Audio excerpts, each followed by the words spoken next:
धैर्य, प्लीज दार उघडा ना. धैर्य, धैर्य. धैर्य, तुम्ही तिच्याकडे का लक्ष देताय? तुम्ही ना आता माझं सोडून कोणाचं काही ऐकायचं नाही.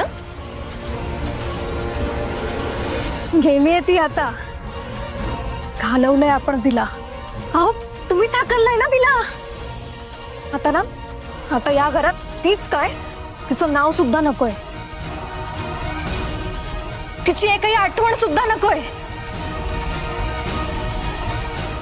अहो मी बायको आहे तुमची. तुमच्याशिवाय कोणीच नाहीये मला. कुठे जाऊ मी? प्लीज धैर्य, प्लीज.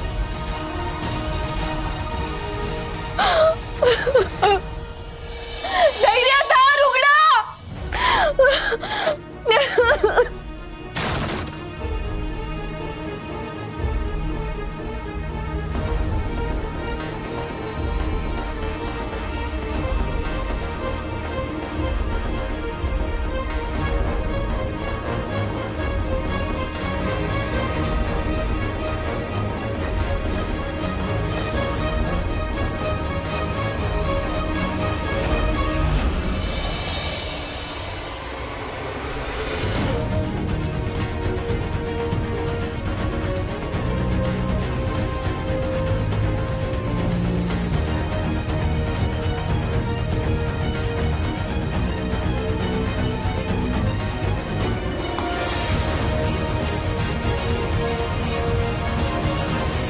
आता त्या सावीची मला या घरात एकही आठवण नकोय.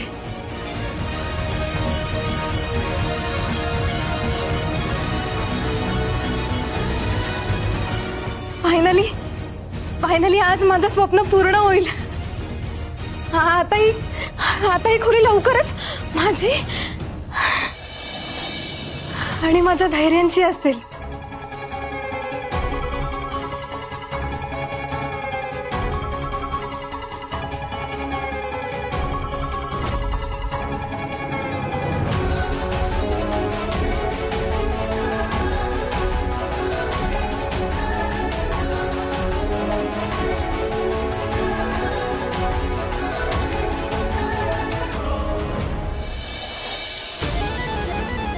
हे सगळं काय?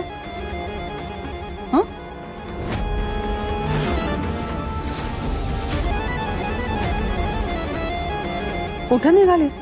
आत्या, त्या सावीचं सगळं सामान घेऊन आले. तिचा या घराशी, माझ्या धैर्यांशी सगळा संबंध संपलाय. त्यामुळे जशी तिला या घरात जागा नाही, तशी तिच्या वस्तूंनाही नाही. खरंच आहे. पनवती तर गेलीच आहे.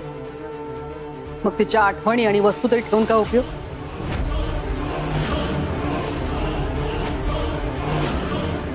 ते फेकून.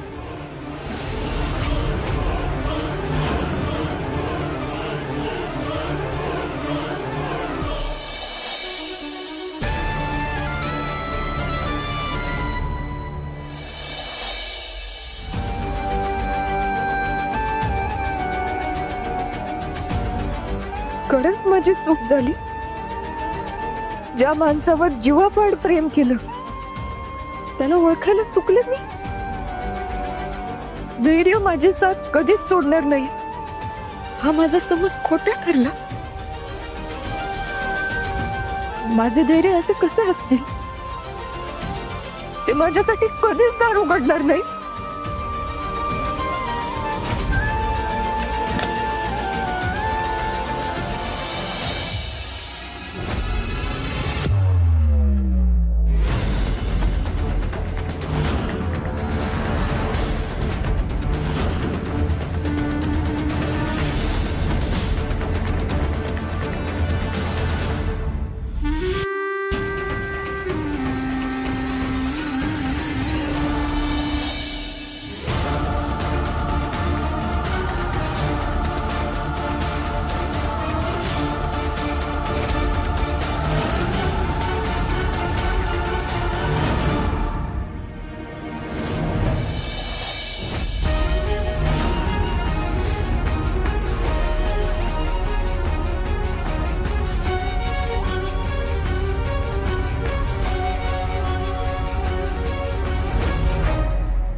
काय गे, तुला काही लाज बीज नाहीये का?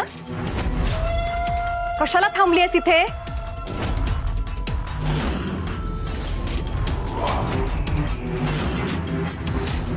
फालतू कुठली, चल निघ इथून.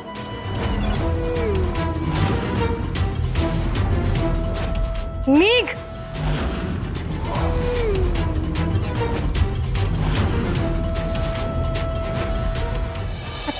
आता बघा ना, एवढं हकलवून लावलंय ना तरी तरी निर्लज्ज सारखी थांबलीये दारात. निघ म्हणाले ना तुला, निघ. निघ, नाहीतर आत्ताच्या आत्ता वॉचमॅनला बोलवेन आणि तुला धक्के मारून बाहेर काढायला लावेल.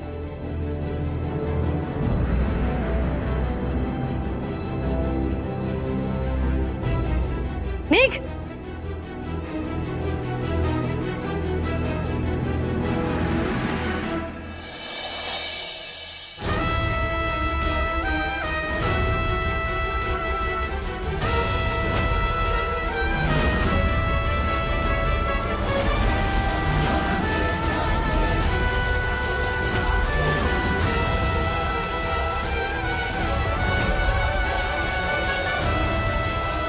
चला धैर्य.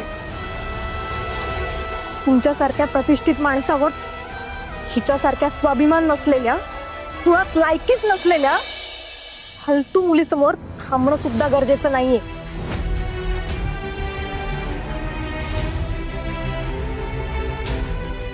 चला.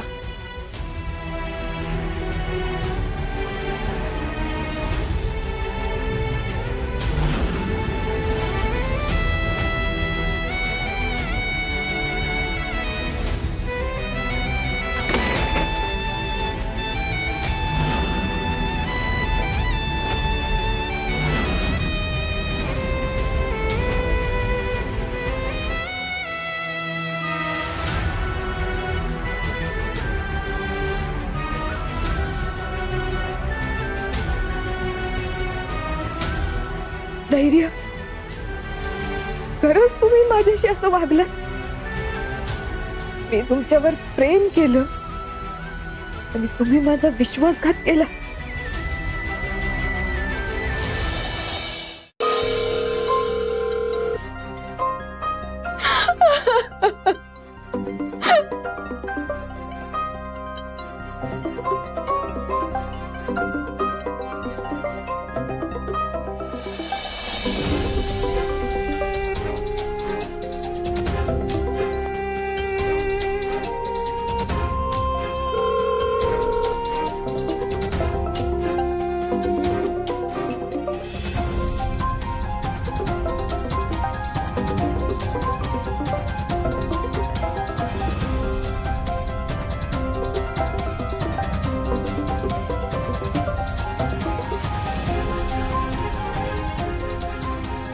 काय झालंय? ही पोरगी फोनच उचलना झाल्या. बघा की कवा धरणं फोन लावतोय.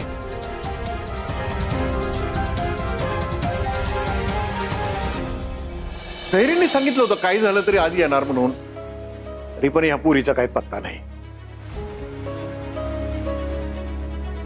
आता तर फोन पण उचलना झाल्या. हो, मी काय म्हणतोय, आपण जाऊन येऊया काय तिकडनं? म्हणजे कसं येता येता तिला संगड घेऊनच येता येईल ना. नाही नाही, एवढी गडबड नका करू.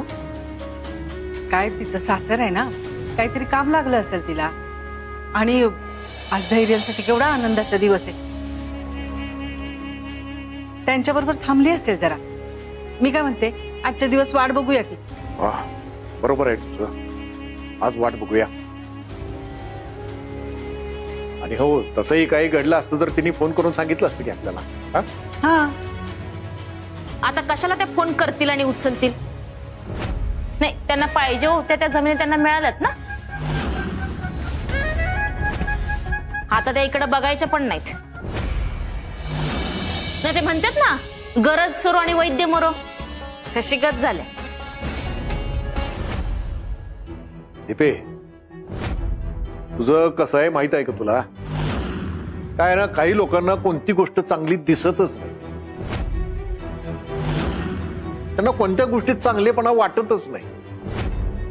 कारण का तर ती माणसं स्वतः मनातून खूप वाईट असतात. तुझं तसं आहे, मला कोणती गोष्ट चांगली दिसूच शकत नाही ना. तर आता राहिला प्रश्न माझ्या नातीचा, आणि तिने पसंत केलेल्या तिच्या नवऱ्याचा. मी तुला सांगतो, ते दोघं कशी आहेत ना हे मला लई चांगलं माहिती आहे. तू त्याच्यात सांगायची गरज नाही काही.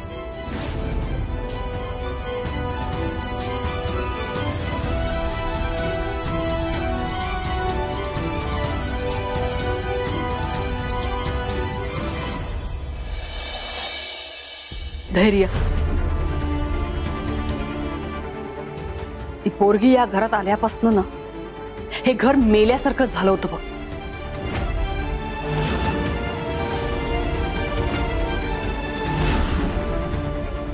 पण आज या घरावरचं काळं सावट दूर झालंय.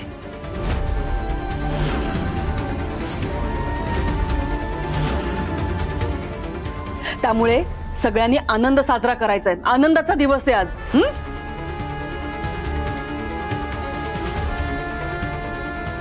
नीता, कटाची आमटी, भात, पुरणपोळी, श्रीखंड, पुरी, बटाट्याची भाजी, गुलाबजाम सगळं काही बनव.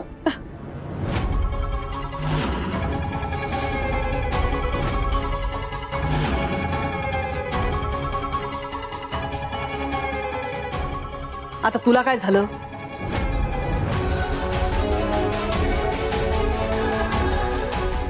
भरल्या घरात रडायला काय झालं तुला? जा आवरून घे. आणि हो,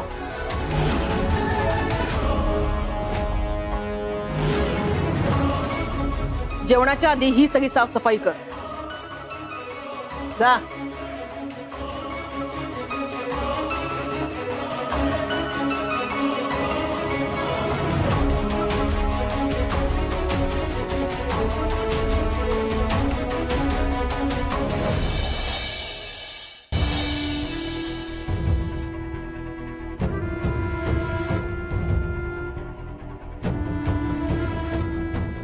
धैर्य,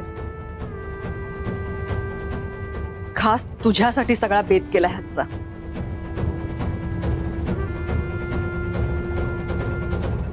तुला पुरणपोळी आवडते ना? हा, पण आज नको.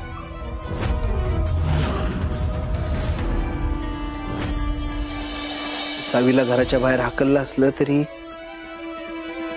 जी कामं आपल्याला करायची होती ती अजून सगळी झालेली नाहीयेत.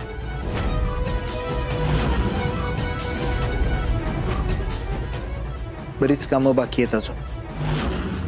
त्यामुळं पुरणपोळी नंतर कधीतरी.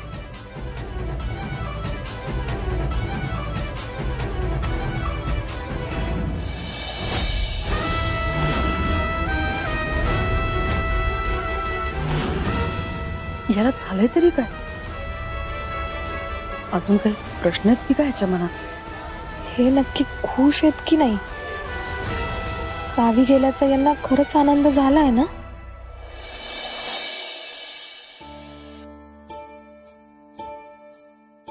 त्याच्या आंधळेपणानं तू या माणसावर प्रेम केलंयस ना. तो माणूस ना तुझ्या प्रेमाच्या लायकीचा आहे ना मैत्रीच्या लायकीचा. अरे करून करून कुणावर प्रेम केलंयस? तर मुजुमदारांच्या पोरावर.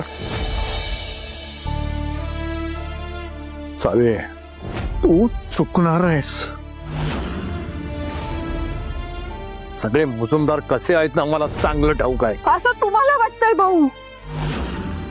खरं तुम्हाला धैर्य मुजुमदार कळलेच नाहीयेत.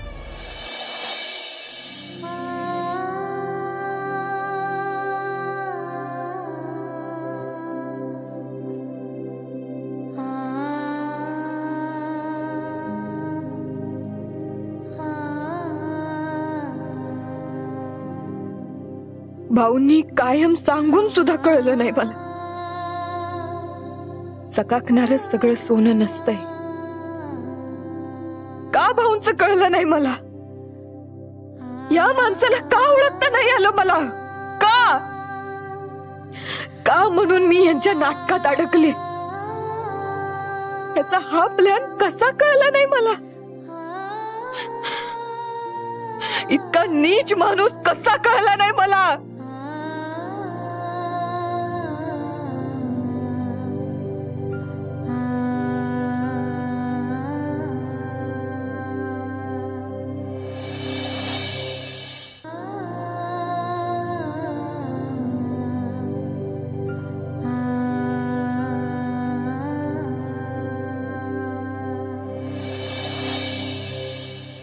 यांच्यावर प्रेम केलं मी?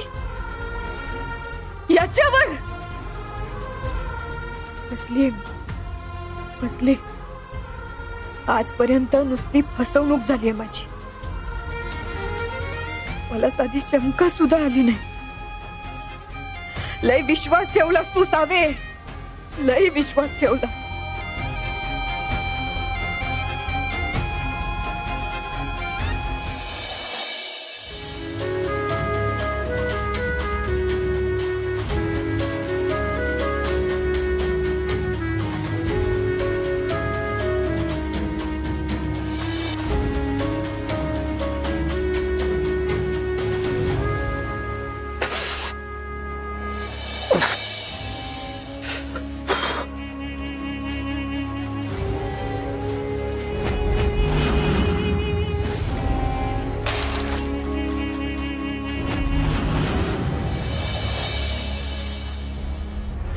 शेवटी मला जे पाहिजे होतं ते मी मिळवलंच.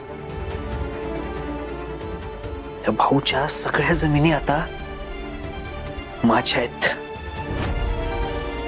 आईच्या एक ना एक अपमानाचा बदला घेतला मी. त्या सावीला तिची लायकी दाखवून दिली.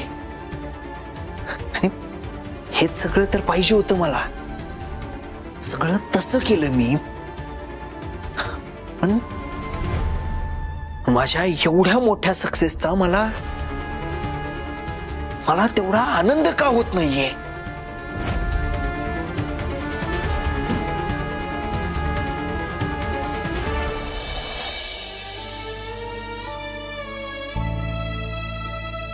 कारण जिथं माझ्या नवऱ्याचा अपमान झाला तिथं थांबायची मला अजिबात इच्छा नाही. तुमच्याकडे ज्या शाळेसाठी जमिनी आहेत त्या तुम्ही धैर्यांना दिलं तर? मी भाऊराव नाईक या शिक्षण मंडळाचा प्रमुख म्हणून जे कार्य करत होतो, तर आजपासून मी या माझ्या पदावरून पायउतार होतो. आणि आता हे पद मी धैर्य मुजुमदार यांना सोपवतोय. आणि त्यांच्या या उपक्रमासाठी या जमिनी मी त्यांना सोपवतोय. काय केलंस का सावे तू? काय करून बसलीस तू? का नाही ऐकलं भाऊंचं? तू का नाही ऐकलं? अशा नीच ढोंगी माणसावर प्रेम करून स्वतःच्या आयुष्याची वाट लावून घेतलीस का? वाट लावून घेतली. भाऊंनी एवढ्या कष्टानं स्वतःच्या रक्ताचं पाणी करून सगळं जे काही कमवलं होतं त्याची पण माती करून टाकलीस तू. माती करून टाकलीस. काय केलंस तू सावे? काय केलंस? आता कुठल्या तोंडाने जाऊ मी भाऊंकडे? हा, कुठल्या तोंडाने जाणार आहेस तू? अगं एवढी कशी मूर्ख निघालीस?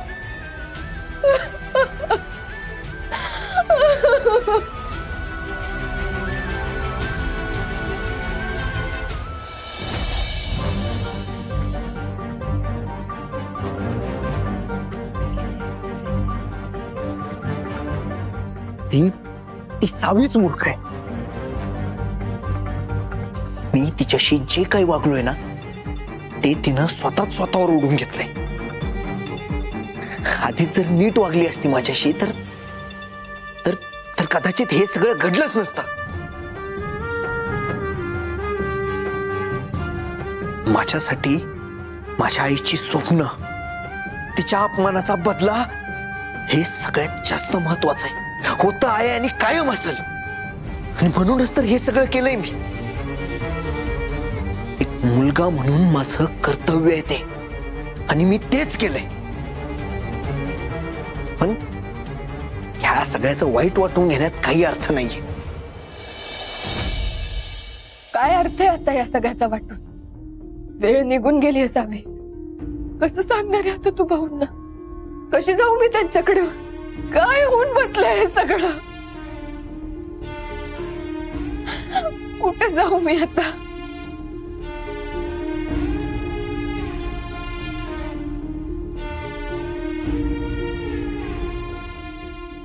जायचंय तिकडे जाऊ दे तिला, पण ती इथं माझ्या घराच्या दारात बसलेली नकोय मला. फक्त गेलेली असू दे तिथं.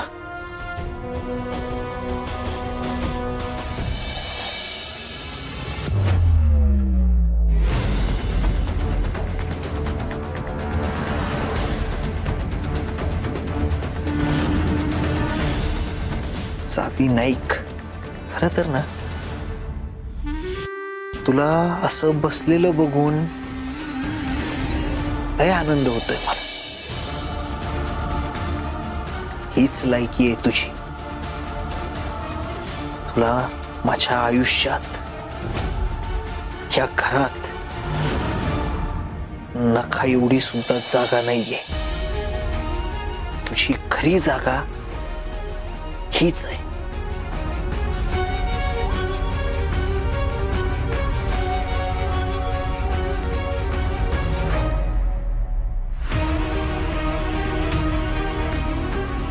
नाही, असं नाही होऊ शकत. मला धैर्याशी बोलायचंय. मला बोलायचंय त्यांच्याशी.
धैर्यानं परत एकदा तोंडावर पाडलं आपल्याला.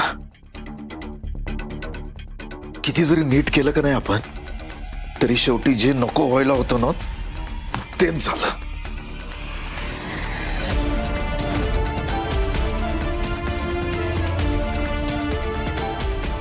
गडबड झाली दादा, गडबड झाली.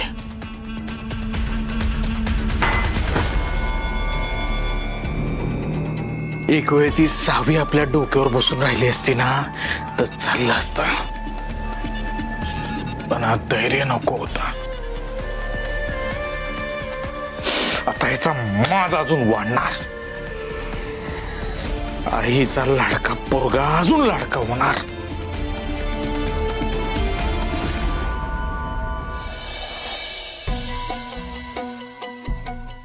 इथं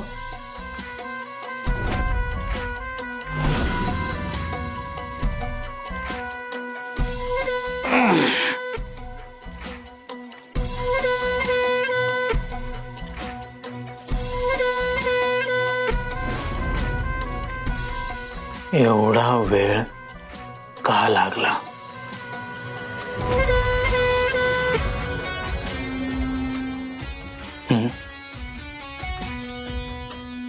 का नवऱ्यानं बोलवल्यावर मुद्दाम तुझे पाय असे हळूहळू चालतात, असं आहे का?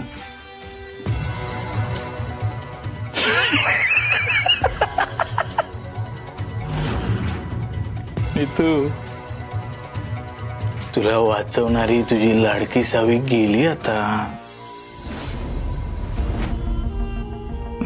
काय करशील?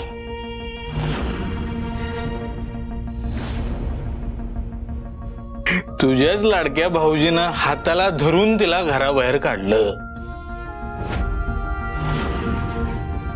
हक्कललं तिला.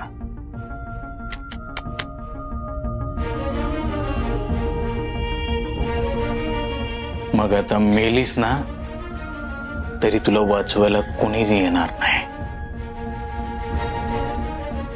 कळलं? त्यामुळं लायकीत राहायचं नाही तू, काय? कळलं? Very good. नवऱ्यानं बोलवलंय तर काहीतरी खायला आणायचं ना. आली आपली हात हलवत. चल जा काहीतरी खायला घेऊन ये जा. Get out and come fast. गो.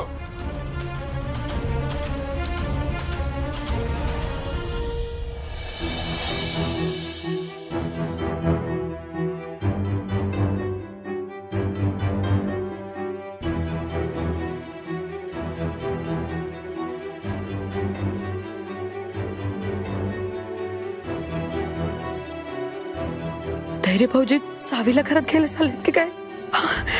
देवा प्लीज प्लीज असंच होऊ दे. भाऊजींना त्यांची चूक लक्षात येऊ दे आणि त्यांनी तिला घरात घेऊ दे. प्लीज प्लीज देवा.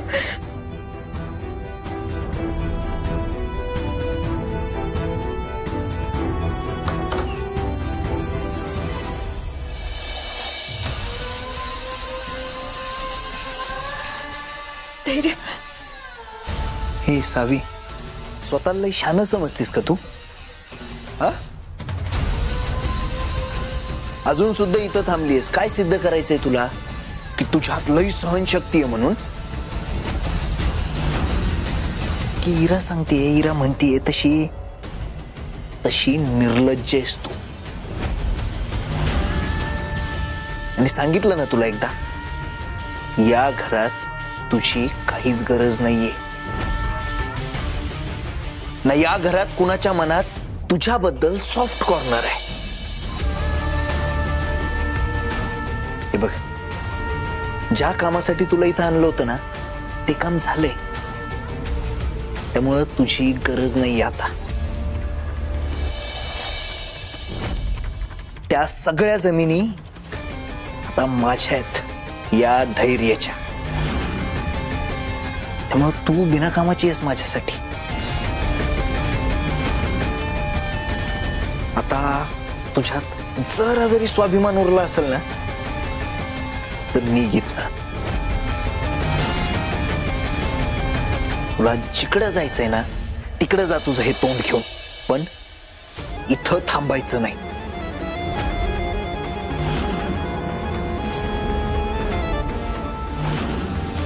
माझ्या सहनशक्तीचा अंत बघू नकोस सावी.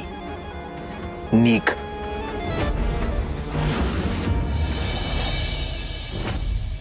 आणि एक गोष्ट कायम लक्षात ठेव, या घराचं दार तुझ्यासाठी कधीच म्हणजे कधीच उघडणार नाही.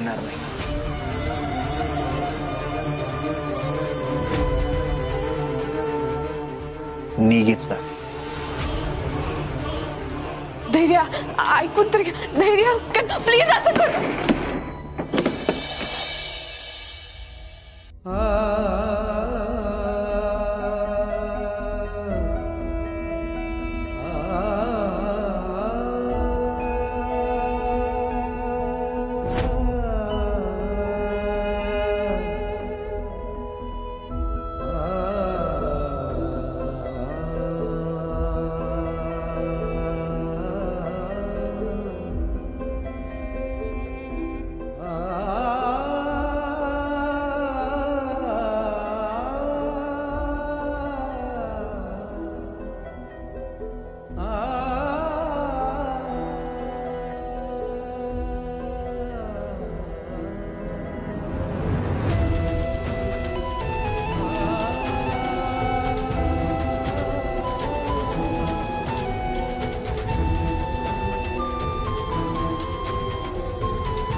सावी वहिनी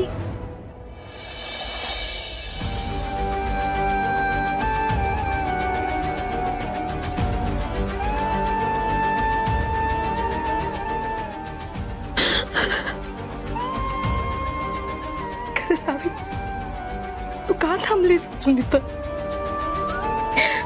अगं ही लोक चांगली नाहीत ग, तुला लई त्रास देतील, तुझा लई अपमान करतील बघ. तुझा तू इथून निघून जा सावी, तुझ्या घरी जा. एवढा अपमान होईस तर का थांबलीस? जा सावी.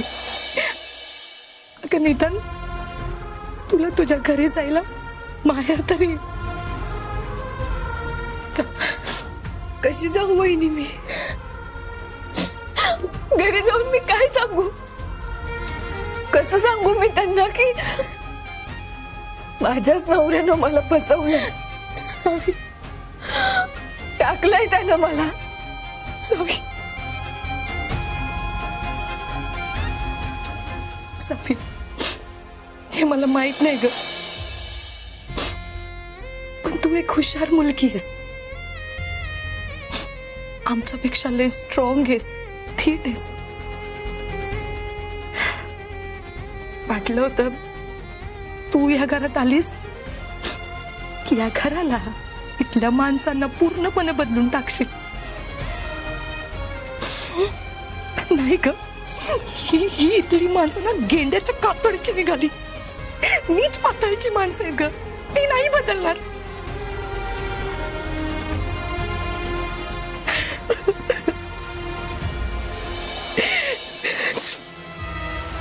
मुसबी तू इथं थांबू नकोस आता, तू इथून निघून जा. हे बघ, हवं तर असं समज या जीव गेल्या घरापासून आणि इथल्या नीच माणसांपासून तुझी सुटका होते. खरं सावी, तू जा जा सावी.